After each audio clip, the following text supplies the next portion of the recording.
This is a story about my brain. So I was a smart kid.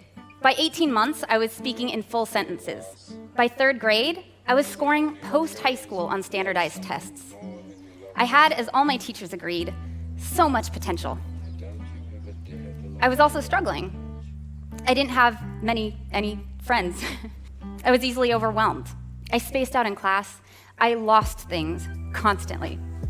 And trying to get my brain to focus on anything I wasn't excited about was like trying to nail Jell-O to the wall. But I was smart, so nobody was worried. By 17, I knew I wanted to be a journalist. My local college had a program that would guarantee admission to USC. They had a really great journalism program. So I signed up at my local college, and I started taking classes. Things were going great until they weren't. I started having trouble making it to class on time.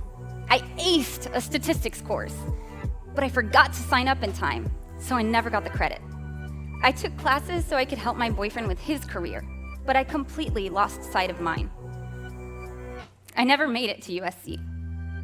By 21, I dropped out of college and moved back home, and I had no idea what I was doing with my life, besides reading self-help books that didn't seem to be helping.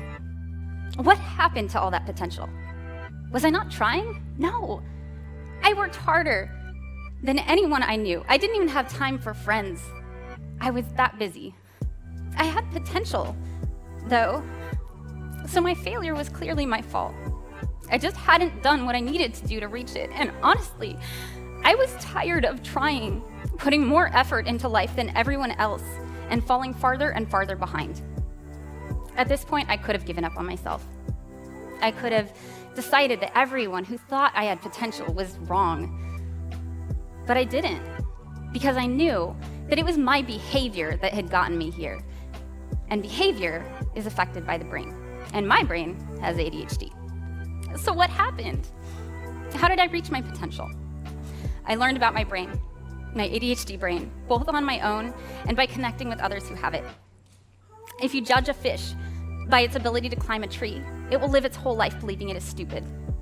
Unless it happens to chat with another fish and realizes fish aren't great at climbing trees, and that's okay.